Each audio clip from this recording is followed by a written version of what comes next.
Ahlan wa sahlan wa marhaba. Ujambo na karibu mwanafunzi katika kipindi murwa, kipindi cha Kiswahili. Ni kipindi ambacho bila shaka tuwaletea mambo mengi sana. Tujifunza mambo mengi. Wapo wahitaji msamiati, wahitaji ngeli, wahitaji maneno ambayo yameficha ama funge. Bila shaka hiki ndicho kipindi ambacho tuangazia mambo kama hayo. Ni kipindi ambacho wakati mwingine tuwaletea kwa Kiswahili tashdidi ama Kiswahili piwa. Lakini kwa mfano leo tumeweza kueletea Kiswahili shadidi, yani Kiswahili bila kuchanganyisha, na natumai kipindi kijacho tutakuwa tuwaletea Kiswahili pamoja na wenda labda kuna mambo unayafahamu katika Kiingereza ama Kimombo na ufahamu katika lugha ya Kiswahili. Basi katika kipindi kijacho nitakuwa nikiwaelezea, iwapo nitaelezea kitu fulani katika lugha ya Kiswahili, sitakuwa na budi kuelezea katika lugha ya Kiingereza, yani hiyo translation.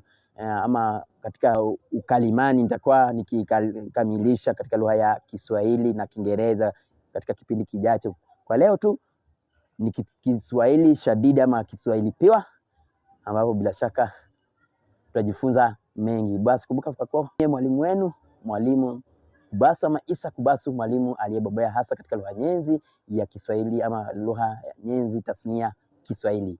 Wasalamu, karibu. Karibu sana, shukrani sana, nashukuru kwa uwepo wako, na hatuna budi kuangazia vivumishi. Na tunapozungumzia kuhusu vivumishi, kumbuka kuwa vivumishi ni aina mojawapo za maneno. Natumai umefunzwa aina za maneno, na tunapozungumzia kuhusu aina za maneno, tuna vivumishi, vile vile tuna nomino, tuna nini tena mwanafunzi? Tuna viwakilishi, tuna vihusishi, tuna vihisishi, na vielezi na vingine vingi. Mwanafunzi ambaye sasa hivi yuanisikiliza, basi leo tunataka tuangazie tu vivumishi. Na tunapozungumzia kuhusu kivumishi mwanafunzi, naomba ukae kitako ili niweze kukuelezea kinagaubaga maana halisi ya neno kivumishi au vivumishi kwa wingi. Basi kivumishi ni katika umoja, wingi wake bila shaka ni vivumishi. Tunapozungumza kuhusu vivumishi, je, vivumishi ni nini mwanafunzi?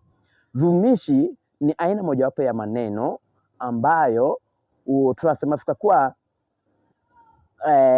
vivumishi ni maneno yanayotumika kutoa maelezo zaidi kuhusu nomino. Vivumishi ni maneno yanayotumika kueleza zaidi kuhusu nomino, au yanafafanua au yanapambanua zaidi kuhusu nomino. Tunapozungumza kuhusu nomino mwanafunzi, ni aina mojawapo ya maneno yanayotumika kutaja majina. Na tunapozungumza kuhusu majina, tuna majina ya watu, tuna majina ya vitu pamoja na majina ya mahali mwanafunzi. Na basi vivumishi hutoa maelezo zaidi kuhusu nomino. Kwa mfano mimi hapa naitwa mwalimu Kubasu. Kumbuka kuwa mimi ni nomino, Kubasu ni nomino, ama mimi mwenyewe ni nomino. Basi kuna jinsi ambavyo unaweza nieleza, ninaweza nikajieleza, ama mtu anaweza akaeleza kuhusu mimi. Na kutokana na maelezo hayo, bila shaka ninapojieleza, basi nikijieleza kwa mtu mwingine ambaye asiyenifahamu, bila shaka akija mahali nipo ataweza kunipata kwa njia mwafaka. Kwa sababu gani? Kutokana na yale maelezo, nimempa maelezo kunihusu, nimejaribu kumfafanulia. Basi vivumishi ni maneno yanayotoa maelezo zaidi, au yanayopambanua au yanayofafanua zaidi kuhusu nomino. Nomino kwa Kiingereza ni nouns, they are naming words, ama kwa Kiswahili tunasema nomino ni maneno yanayotumika kutaja majina ya watu, vitu pamoja na mahali. Na basi ningependa niandike kidogo kwenye ubao huu. Kumbuka tunazungumzia kuhusu vivumishi, na vivumishi hutokana na ni aina mojawapo za maneno. Maneno ni words. Basi vivumishi.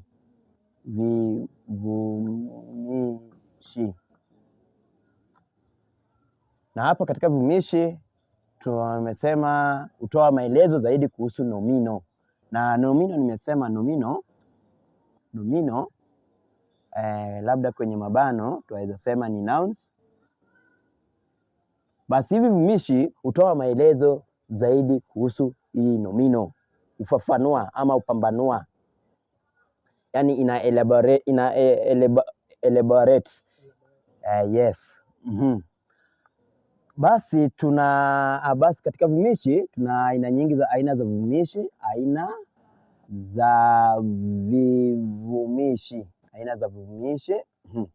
Katika aina za vivumishi tuna aina kama saba. Aina saba. Aina ya kwanza ni vivumishi sifa. Kisha kando na vivumishi sifa tuna vivumishi vimilikishi. Haya, tuna vivumishi gani tena? Tuna vivumishi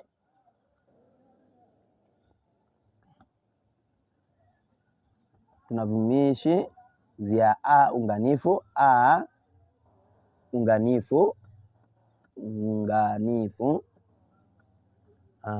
Tena tuna vivumishi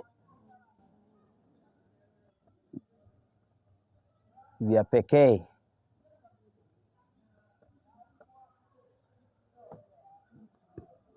Vivumishi vionyeshi au viashiria, ukipenda viashiria au vionyeshi. Basi hii ni baadhi ya vivumishi, na tuna vivumishi kama 1, 2, 3, 4, 5. Tuna vivumishi vinginevyo mwanafunzi. Tuna vivumishi kama 7. Tuna viashiria au vionyeshi, vimilikishi, tuna vya pekee, tuna vya sifa, tuna vivumishi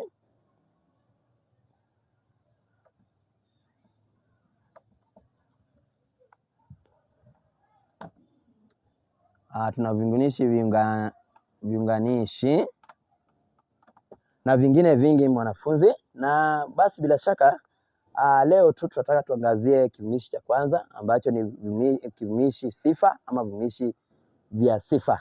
Basi tunapozungumzia kuhusu vivumishi vya sifa mwanafunzi, sifa ni maneno yanayotoa maelezo au maneno yanayotumika kutoa maelezo kuhusu mtu, jinsi mtu alivyo, kuelezea ama jinsi mtu alivyo, hutoa sifa zake mtu. Katika sifa kwa mfano tuna zuri, tuna baya, tuna dogo, tuna embamba. Vile vile kando na embamba tuna kali, tunazo sifa nyingi. Tuna pia duni, tuna dodo, hizo ni sifa. Tuna safi, tuna gali. Basi katika vivumishi vya sifa tunazo vingi, na vivumishi hivi vya sifa vimegawanywa katika vikundi viwili mwanafunzi. Kwa sababu zipi? Katika vivumishi vya sifa kumbuka ni ziko nyingi ama viko vingi, na tunapozungumzia katika mgawanyo tuna migawanyo mara mbili. Tuna vivumishi vya sifa vinavyochukua viambishi ngeli, na vile vile mwanafunzi tuna vivumishi vya sifa visivyochukua viambishi ngeli. Kuna vile uchukua viambishi ngeli kulingana na ngeli husika, na kuna vile vivumishi vya sifa visivyochukua viambishi ngeli. Basi nikiwafafanulia tu kuhusu vivumishi hivi viwili vya sifa. Vivumishi vya sifa vinavyochukua viambishi ngeli ni vile vivumishi ambavyo kwavyo huweza kuonekana uso kwa ama macho kwa macho, unaweza ukaviona mwanafunzi. Na vivumishi hivi bila shaka huenda na ama uchukua kiambishi ngeli kulingana na ngeli husika. Kwa mfano labda kwa mfano tu tuna sifa zuri. Sifa zuri ama kivumishi cha sifa zuri, hiki ni kivumishi cha sifa ambacho huchukua kiambishi ngeli kulingana na ngeli husika. Kwa mfano tukitumia ngeli ya kivi, basi itachukua ama kivumishi hiki kitachukua ki mwanzoni mwa neno hilo. Kwa mfano tu tukisema kisu kizuri, kisu kizuri kimenunuliwa. Kisu kizuri au kisu kikali. Kumbuka kando na zuri pia tuna neno kali. Kali pia huchukua kiambishi ngeli kulingana na ngeli husika. Basi tutasema kisu kikali kimenunuliwa. Hiyo ni ngeli ya kivi. Wingi ni visu vikali vimenunuliwa. Iwapo ni ngeli ya labda ngeli nyingine, kwa mfano ngeli ya lia, tukitumia kwa mfano zuri, tutasema kwa mfano labda mwanafunzi mzuri ameasili ama amekwisha asili ama amekwisha ingia darasani. Mwanafunzi mzuri, basi tutapata pale kiambishi ngeli ni ndio kiambishi ngeli, na tukisema kizuri kulingana na ngeli ya kivi, basi ki ni kiambishi ngeli kulingana na ngeli husika ambayo ni ngeli ya kivi. Basi wingi, mwanafunzi mzuri, wanafunzi wazuri. Mwalimu mkali, walimu wakali. Basi kali pia kuradhi, kali pia ni kiambishi ama kivumishi cha sifa kinachochukua kiambishi ngeli. Na tunapozungumza kuhusu ngeli alia, kuhusu vivumishi vya sifa katika ngeli alia, basi katika ngeli alia vivumishi vya sifa katika umoja usalia vivyo hivyo, sifa ubaki vivyo hivyo mwanafunzi. Kwa mfano tutasema tu zuri, gunia zuri. Kumbuka neno gunia lipo katika ngeli alia, tutasema gunia zuri. Kumbuka hapo neno zuri katika umoja limesalia tu vivyo hivyo, lakini katika wingi huchukua kiambishi ma au me. Kwa mfano tutasema magunia mazuri, gunia zuri, magunia mazuri. Basi hapo utapata fikakuwa katika ngeli alia umoja, katika umoja kivumishi cha sifa usalia ama ubaki vivyo hivyo, haichukui kiambishi chochote kile cha ngeli, lakini katika wingi huchukua kiambishi ma. Mara nyingi huchukua kiambishi ma. Mfano mwingine labda tunaweza sema tunapozungumzia, wacha tutoe sifa nyingine kando na zuri na kali. Na kumbuka fikakuwa nieleza tuna aina nyingi za mbili za sifa, vivumishi vya sifa. Tuna sifa vinavyochukua viambishi ngeli. Mfano nimesema ni zuri, iwapo utauliza mwanafunzi. Tuna neno kali, tuna neno dogo. Kwa mfano utasema gunia dogo, magunia madogo, embe dogo, maembe madogo, kabati dogo, makabati madogo. Hiyo ni ngeli alia. Katika ngeli ya labda ngeli ya hizi utasema labda amenunua nguo, amevaa nguo ndogo. Hapo kiambishi ngeli ni nguo ndogo. Katika wingi bado itasalia kwa vivyo hivyo, amenunua nguo, amezinunua nguo ndogo. Basi unapata neno ndogo ama dogo ni kivumishi cha sifa kinachochukua kiambishi ngeli, ambayo kiambishi ngeli au kiambishi jina pale ni katika ngeli ya hizi. Katika ngeli ya uzi, kwa mfano tunaweza tumia neno uwanja, tuseme uwanja mkubwa umetumika, ulitumika. Uwanja mkubwa ulitumika kuchezea kandanda. Katika umoja, katika wingi tutasema nyanja kubwa. Mwanafunzi, hebu tazama hapa sasa, ukiangazia katika ngeli ya uzi utapata fikakuwa katika umoja uchukua kiambishi kulingana na ngeli husika Basi ndio maana tutasema uwanja mkubwa. Lakini katika wingi basi tutaondoa ile kiambishi ama neno lile la mwanzo ama herufi ya mwanzo, na kivumishi kitasalia kwa vivyo hivyo jinsi ilivyokuwa. Basi tutasema uwanja mkubwa, nyanja kubwa mwanafunzi. Ama mfano mwingine katika ngeli ya uzi labda tunaweza sema ufagio, ufagio mrefu, fagio ndefu.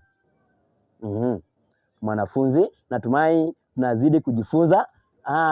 Na basi tuna zuri, kubwa, dogo, embamba, nono na nene. Kumbuka tofauti kati ya nono na nene niliwaeleza kwa nono tutatumia kwa mnyama na nene tutatumia kwa binadamu. Tafadhali mwanafunzi, jua kutofautisha kati ya nono na nene. Mara nyingi watu tunazitumia tu kwa pamoja. Na nene, nono tutatumia kwa mnyama, ili hali nene tutatumia kwa binadamu. Kwa mfano tutasema mwalimu mnene ndiye, mwalimu mnene ameingia. Na mnono, kwa mfano wasikia kuna methali ambayo husema fikakuwa ukitaka kumla nguruwe chagua aliyenona. Basi nona ama nono ni kwa mnyama. Tukiangazia basi vivumishi, nimeweza kueleza vivumishi vya sifa vinavyochukua viambishi ngeli kulingana na ngeli husika. Tunataka tuangazie vivumishi sifa visivyochukua viambishi ngeli. Hivi ni vivumishi ambavyo huwezi ukaviona kwa macho mwanafunzi ambaye sasa hivi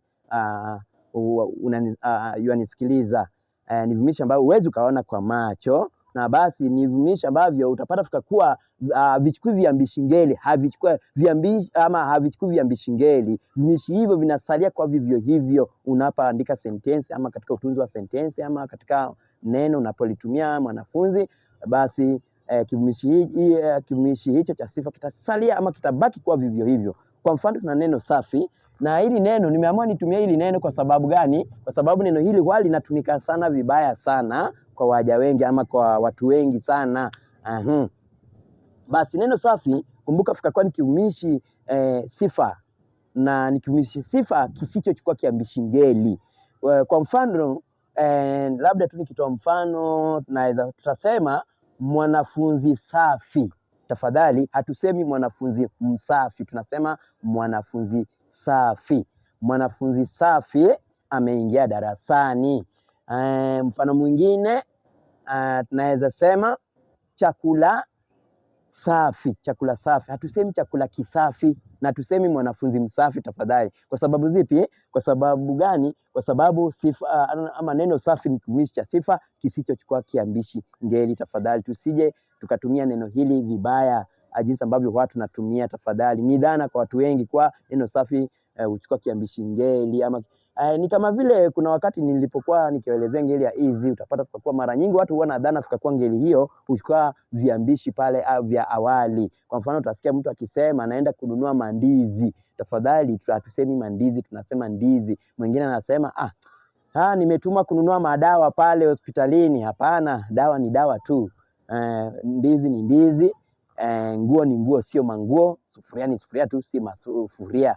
Chupa ni chupa tu, si chupa. Si machupa. Hatusemi pua mapua, tunasema pua. Basi utapata kwa pia ngeli hiyo ngeli watu wanatumia vibaya, wanatumia viambishi. Kumbuka hiyo ni ngeli ambayo pia hachukui viambishi viambishi jina, kama vile ilivyo katika vivumishi sifa visivyochukua viambishi ngeli. Kwa mfano neno safi, kana neno safi tuna neno gali. Neno gali hili pia ni neno ambalo ni kivumishi cha sifa kisichochukua kiambishi ngeli au kiambishi jina. Kwa mfano utasema amenunua nguo kwa bei ghali. Kwa bei ghali, basi ghali itasalia kwa vivyo hivyo. Tuna nini nyingi, tuna labda nyingine. Tuna nyingine, mfano mwingine, labda mfano wa mwisho. Nitawapa tu mfano kidogo alafu nyingine mtaongezea. Tuna gani hii? Tuna nyingine mwanafunzi. Tuna neno bahili. Bahili. Bahili pia ni kivumishi sifa kisichochukua kiambishi ngeli. Mtu bahili, hatusemi mtu mbahili tafadhali. Bahili ama tunapozungumzia kuhusu mtu bahili ni mtu mchoyo. Yani ubahili ni uchoyo. Ubahili ni uchoyo. Basi bahili pia ni kivumishi sifa kisichochukua kiambishi ngeli. Basi tutasema mtu bahili, watu bahili. Mtu safi, watu safi. Sio mtu msafi wala watu wasafi, hapana. Kisha ghali, nguo. Nguo hiyo imenunuliwa kwa bei ghali. Hizo ni vivumishi vya sifa visivyochukua viambishi ngeli. Na vingine vingi mwanafunzi ambaye sasa hivi yanasikiliza, natumai nyingine utaorodhesha ama utayaorodhesha katika buku lako ama katika mabuku yenu. Bila shaka nitakaporejea labda hapo kesho tutaweza kujifunza mengi zaidi kuhusu vivumishi vya sifa ambavyo labda sijataja. Najua unaenda utavitaja hivyo ambavyo vimesalia, sifa vinavyochukua viambishi ngeli na vile visivyochukua viambishi ngeli. Na tukirudi katika vivumishi vimilikishi, mwanafunzi, vivumishi vimilikishi kutokana na neno kumiliki. Kumiliki ni hali ya kuonyesha kwa kitu ni chako. Kumiliki ni hali ya kuwa chako. Kila ambacho kinazungumziwa ni chako, sicho cha mwingine. Hiyo ni umilikaji. Basi tunapozungumza kuhusu vivumishi vimilikishi, vivumishi ambavyo hutumika kuonyesha umilikaji wa kitu, kwa kile kinachozungumziwa ni cha mtu fulani, kinamilikiwa na mtu fulani. Kwa mfano tuna neno angu. Tuna kimilikishi angu ambayo wingi wake ni etu. Angu wingi wake ni etu. Na kumbuka kwa vivumishi vimilikishi pia hutumika huchukua viambishi ngeli kulingana na ngeli husika. Kwa mfano tunapotumia neno angu wingi ni etu, katika ngeli ya kivi tunaweza sema changu. Kiatu changu kimeraruka. Viatu vyetu. Kumbuka wingi wa angu ni etu mwanafunzi. Tafadhali usije ukasahau. Mwingine wanabadilisha angu kuwa vyangu. Tafadhali hapana, tusemi kiatu changu viatu vyangu. Hapana, tunasema kiatu changu viatu vyetu. Angu wingi wake ni etu. Kisha tuna ako wingi wake ni enu. Kumbuka hivi angu, ako na ake tunapozungumzia pia katika tuna katika orodha nyinginezo za maneno ambayo tuna hii angu. Tuna angu wingi etu. Basi bila shaka wanafunzi, tulikuwa tunazungumzia kuhusu angu na etu. Kumbuka tulikuwa tuangazia vivumishi vimilikishi. Ni vivumishi ambavyo hutumika kuonyesha umilikaji wa kitu, kwa kile kinachozungumziwa kinamilikiwa na mtu fulani, ni cha mtu fulani. Na nilikuelezea kuwa niliweza kutolea mfano. Tuna angu ambayo wingi wake mwanafunzi ni etu, ako wingi wake ni enu, kisha tuna ake. Tuna ako, enu, ake, ao, wingi wake ni ao, mwanafunzi ambaye sasa hivi unanisikiliza. Basi kumbuka fika kuwa hiyo angu na etu pia tunaweza sema fika kuwa ni aina za nafsi. Na tunapozungumzia kuhusu nafsi, ni tuna nafsi ya kwanza, umoja na wingi. Nafsi ya kwanza ni angu, wingi wake ni etu. Nafsi ya pili ni ako, wingi wake ni enu. Kisha nafsi ya tatu ni ake, umoja, wingi ni ao, mwanafunzi ambaye sasa hivi unasikiliza. Na basi hivyo nafsi tunaweza tukazitumia katika vivumishi vimilikishi kuonyesha umilikaji wa kitu. Kwa mfano, kiatu changu kimeraruka, wingi wake ni viatu vyetu vimeraruka. Hiyo kulingana na ngeli ya kivi. Ikiwa ni ngeli ya uzi, labda tunaweza sema ufagio wake umepotea. Hapo sasa tukitumia nafsi ya tatu, ufagio wake umepotea, wingi fagio zao zimepotea. Basi ngeli ya uzi ambayo uchukua u katika moja na z katika wingi. Basi ufagio wake umepotea, ufagio zao zimepotea. Labda tukitumia ngeli nyingine kama na ngeli ya uzi, tunaweza tumia ngeli gani? Ngeli ya lia. Basi katika nafsi labda ya pili tunaweza sema lako. Ama sio kitabu ni ngeli ya kivi. Tunaweza sema kabati lako limeanguka, kabati lako limeanguka, makabati yenu yameanguka. Hiyo ni katika ngeli ama ni katika nafsi ya pili, umoja na wingi, ambayo katika vimilikishi. Basi unaposema yangu, hiyo ni kimilikishi, ni changu, sicho cha mwingine. Yake ama chake, hiyo ni nafsi ya tatu. Basi hivyo vyote ni vimilikishi, vimilikishi. Nimeweza kutoa mfano: nguo yangu ama nguo yake imeraruka, nguo zao zimeraruka. Chakula changu ni kitamu, vyakula vyetu ni vitamu. Tunaweza sema kabati lako limeanguka, makabati yenu yameanguka. Haya, hivyo ni vivumishi. Tumeweza kuangazia vivumishi vimilikishi. Basi tunataka tuangazie vivumishi vinginevyo, kama vile labda wacha tuangazie kwanza vivumishi vya pekee kwanza, alafu tutarudi tuangazie hivi vivumishi vya unganifu, kwa sababu vivumishi vya pekee ni muhimu sana. Basi tunapozungumzia kuhusu vivumishi vya pekee, katika vivumishi vya pekee pia huitwa vivumishi halisi. Kwa sababu gani? Huzungumzia kitu halisia ama vitu vya pekee ambavyo havina nini vingine, viangazii vitu vinginevyo. Msikilizaji, mwanafunzi ambaye sasa hivi anasikiliza, basi katika vivumishi vya pekee tuna aina tatu za vivumishi vya pekee. Mfano wa kwanza ni ote, oote, ngi na ngine. Kisha tuna ote na oote. Kwa mfano, tukisema ote na oote, tukianza na ote, kwa mfano nguo zote ama kalamu zote zimetumika bila hapo inazungumzia kwa orodha ama kwa mkusanyiko. Mwanafunzi ambaye sasa hivi anasikiliza, zote zimetumika, hakuna kile ama hakuna ile imesalia ama imebaki hata moja. Zote zimetumika ama zote zinahitajika. Kalamu zote zinahitajika. Na tukisema oote sasa hapo hapo sasa ni tutasema oote hutumika kuashiria kuwa unahitaji bila kubagua ni gani unahitaji. Kwa mfano, nipe kikombe chochote. Hapo mwanafunzi inaashiria kuwa unahitaji bila kubagua. Kile utakacholetewa bila shaka utakichukua ama utakubali. Basi utasema nisaidie kwa kikombe chochote kile, chochote, oote. Kisha kana o na oote tuna ngi na ngine. Kwa mfano, Ngi basi labda hapo kumbuka vikakuwa hivi vivumishi vya pekee pia uchukua vya ngeli kulingana na ngeli husika. Kwa mfano tutasema vitabu vingi, vitabu vingi vimeletwa, ama vitabu vingi vimeletwa. Ngi basi uweka ama uzungumzia vitu kwa jumla, vitu venye vilivyo kwa orodha kwa jumla. Mwanafunzi, kwa mfano ukisema vitabu vingi ambavyo haileti idadi kamili. Kumbuka tunapozungumzia kuhusu idadi ambayo tutakuja kuangazia vivumishi vya idadi, ambayo utapata tukakuwa tuna ile idadi isiyodhihirika ambayo inataja kitu bila inataja kitu kwa jumla ama bila kutoa idadi kamili ya kile kinachozungumziwa. Na ndio maana hapa tunasema vitabu vingi ambavyo hatujui idadi kamili. Kisha tuna ngine.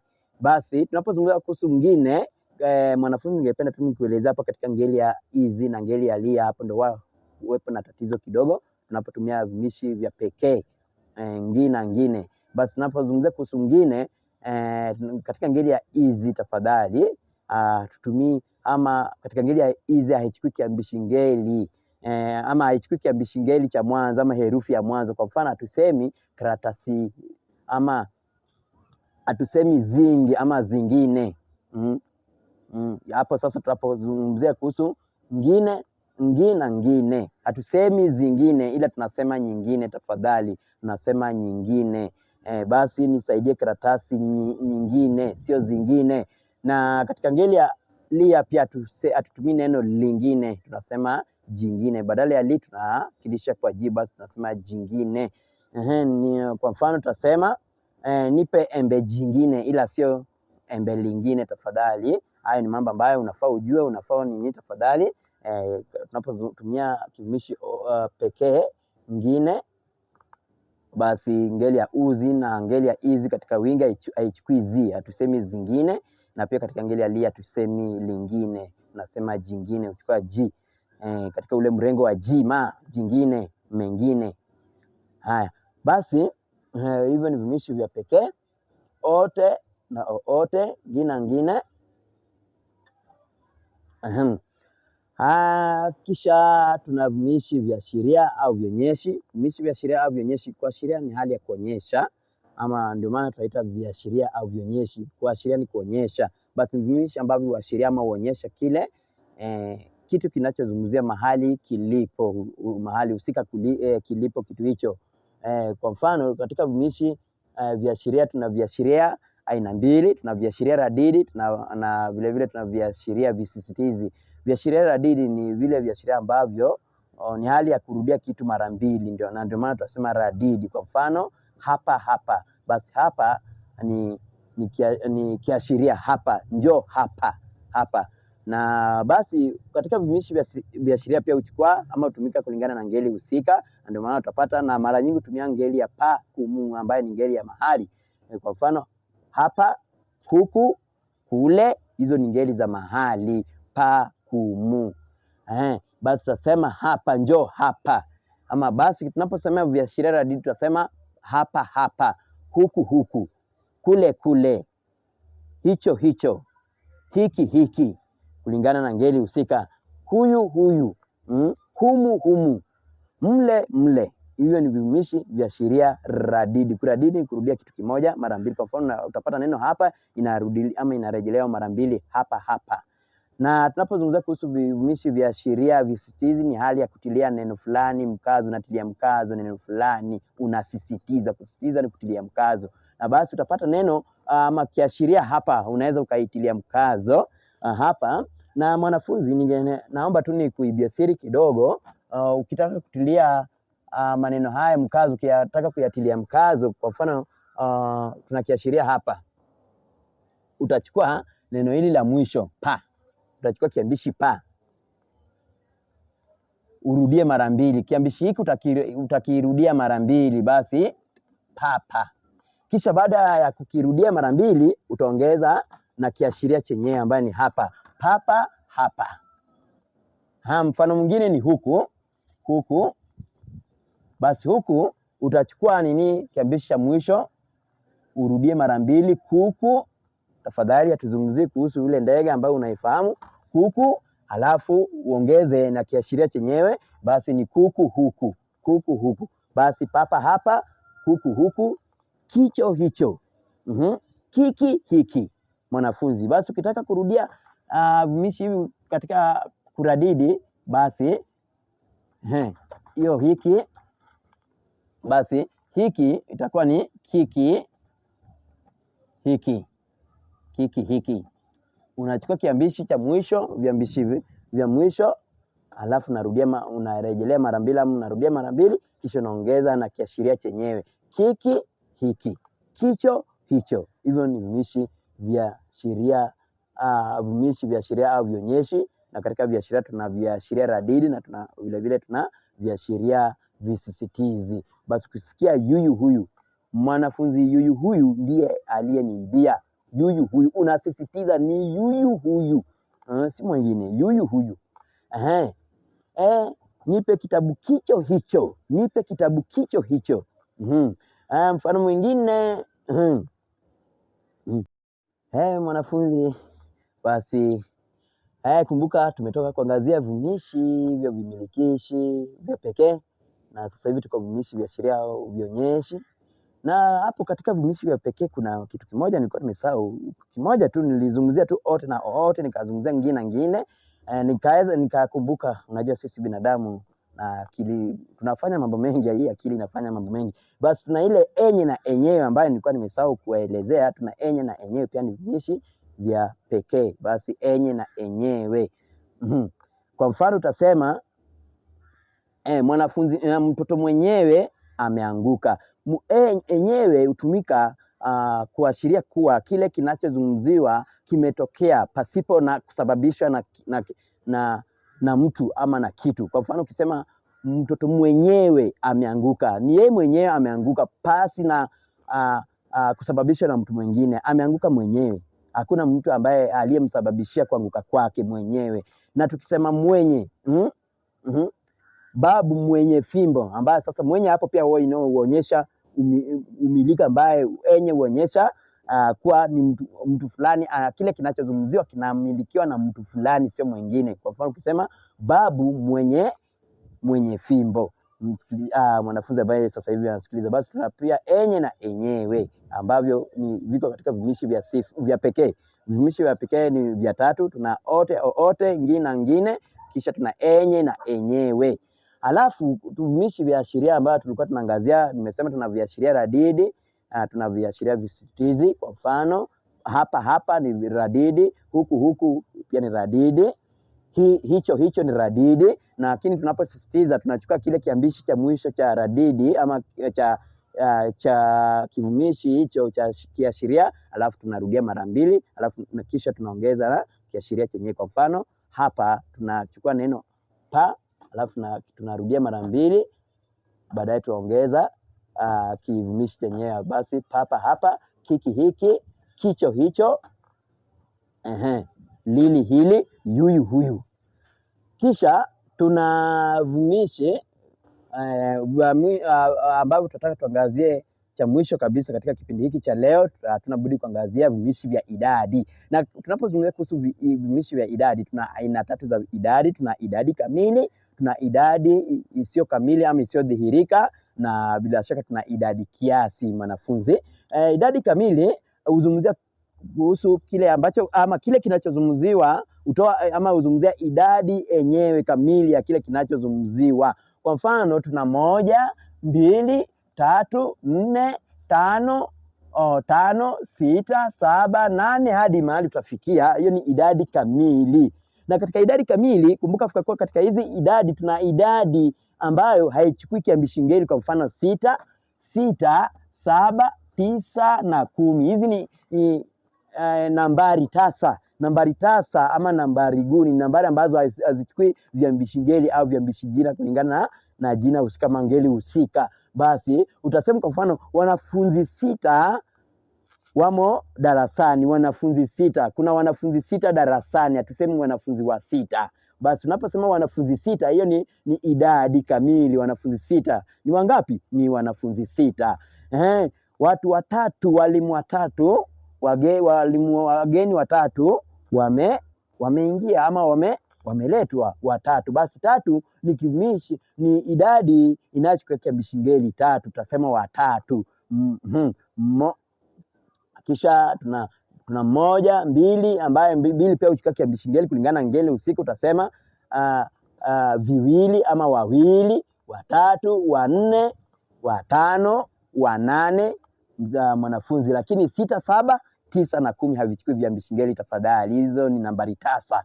Kisha tuna vimishi ya pili. Kumbuka tumezungumza vimishi vya idadi kamili. Kwa mfano wawili, walimu wawili ndio wamekwisha asili ama wamekwisha ingia shuleni, ama wanafunzi 6 wamo darasani. Nazungumzia kuhusu idadi kamili ya wale wanafunzi waliomo sasa hivi tunavyozungumza.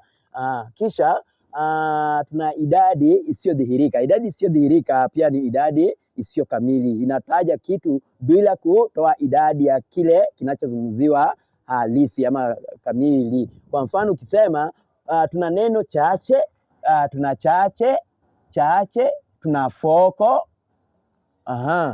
Kando na foko tuna kocho ama kochokocho. Tuna pomoni.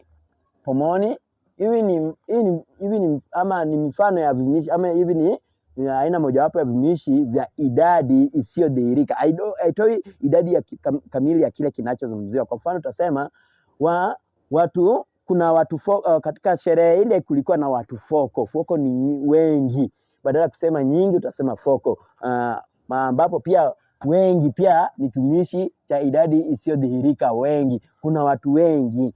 Katika ile sherehe kulikuwa na watu wengi, basi wengi ni idadi isiyodhihirika kwa sababu inahitaji idadi ya kamili ya wale watu walio katika hiyo sherehe, ama foko. Ama unaweza sema chache, watu chache, ama nguo chache, nipe nguo chache utakazozipata. Basi chache, foko, pomoni. Maji yamejaa pomoni, yani yamejaa yakapua hadi juu yameanza sasa labda kumwagika pomoni, ambayo ni haitoi idadi kamili ya kile kinachozungumziwa. Alafu idadi ya mwisho ni idadi kiasi, idadi nafasi. Kunradhi, idadi nafasi. Idadi nafasi ni idadi ambayo huzungumzia ama kile kinachozungumziwa kipo katika orodha fulani. Mwanafunzi ambaye sasa hivi yanisikiliza, kwa mfano tuna 8. Basi katika idadi nafasi, kumbuka idadi nafasi na idadi kamili huwa inakaribiana. Kwa mfano tuna wanafunzi 8 na tunaweza sema amekuwa 8 kuingia shuleni. Unaposema 8 hapa sasa katika idadi nafasi tunakuwa na kiunganishi pamoja na idadi kamili. Basi tuna 8 mwanafunzi, nataka nikutofautishie kati ya 8 na 8. 8 ni idadi kamili, kuna wanafunzi 8. Haya mwanafunzi, nataka nikutofautishie kati ya 8 na 8. Tafadhali, 8 na 8. Tuna 4 na 4. Tuna 7 na 7. Nataka nikutofautishie tafadhali ili usije ukakanganyikiwe. Basi tunaposema 8, hiyo ni idadi kamili. Idadi kamili inatoa idadi ya kile kinachozungumziwa kamili, idadi kamili ya kile kinachozungumziwa. Utaja hapa kuna wanafunzi 8, kuna wanafunzi 8 darasani. Lakini tunaposema 8, amekuwa 8 kuingia shuleni, hiyo tunapozungumza kuhusu vimishi tunapozungumzia kuhusu idadi nafasi ambayo huzungumzia orodha. Ile orodha inazungumzia orodha iliyochukuliwa au huo mkondo. Katika mkondo gani amekuwa 8 kuingia shuleni? Yani kumekuwa na kikundi cha kwanza, cha pili, kikundi cha tatu, cha 4, hadi cha 8. Hicho ndicho amekuwa, ama kumekuwa na mtu wa kwanza kuingia shuleni, kukawa wa pili, kukawa wa tatu, sasa yeye amekuwa 8. Hii ni idadi nafasi. Amekuwa katika nafasi gani? Nafasi ya 8 mwanafunzi. Amekuwa 8. Ama unaweza sema amekuwa wa 7. Kumbuka nilisema 7 haichukui kiambishi ngeli, lakini tunapozungumzia nafsi hapa, nafsi basi tutatenganisha kiunganishi pamoja na idadi kamili, tutatenganisha. Ukiunganisha itakuwa wa saba, ambapo bila shaka nimeeleza kwa hatuna neno kama wa saba. Huwezi sema watoto wa saba hapo unapozungumzia idadi. Ukiunganisha itakuwa ni idadi ambayo hapa huwezi sema wa saba, kwa sababu saba ni nambari tasa ama nambari guni ambaye haichukui kiambishi ngeli. Lakini unaposema wa kando, saba kando, hiyo sasa ni orodha ama nafasi. Amekuwa nafasi ya saba, amekuwa wa saba kuingia shuleni. Tafadhali natumai mwanafunzi umeweza kubainisha. Ama hii nne, wa nne, kuna walimu wa nne katika masjala ama masjalani ama pale majilisini, kuna walimu wa nne. Na ukisema nimekuwa wa nne kuingia katika masjala ile, nimekuwa wa nne, yani kumekuwa na labda kikundi cha kwanza cha pili, alafu mie nikawa wa nne. Wa nne sasa ukitenganisha, basi tafadhali ukitenganisha, kiunganishi kikitenganishwa na idadi huwa ni nafasi, sio nafsi, hata nafasi. Usichanganyikiwe kati ya nafasi na nafsi. Huwa ni nafasi. Wa nane, amekuwa wa nne, amekuwa wa nane, amekuwa wa saba. Hiyo ni nafasi ambayo tuna kiunganishi utenganishwa na idadi. Lakini ukiunganisha kiunganishi pamoja na idadi na kuwa pamoja, basi hiyo ni idadi kamili. Wa nane, wamekuwa, kuna wanafunzi wa nane. Basi natumai mwanafunzi tumeweza kujifunza, kujifunza kuhusiana na vivumishi ambavyo tumeweza kuangazia siku hii ya leo. Na bila shaka mimi nitakuwa nikihitimisha kipindi nikiwaaga. Mwe na wakati usiokuwa na budha wala mshimishe hadi tutakapokutana katika kipindi kingine. Kumbuka fika kuwa umekuwa nami Mwalimu Isa Kubasu, mwalimu aliyebobea katika lugha nyenzi ya Kiswahili. Mwe na wakati mwema. Wasalamu.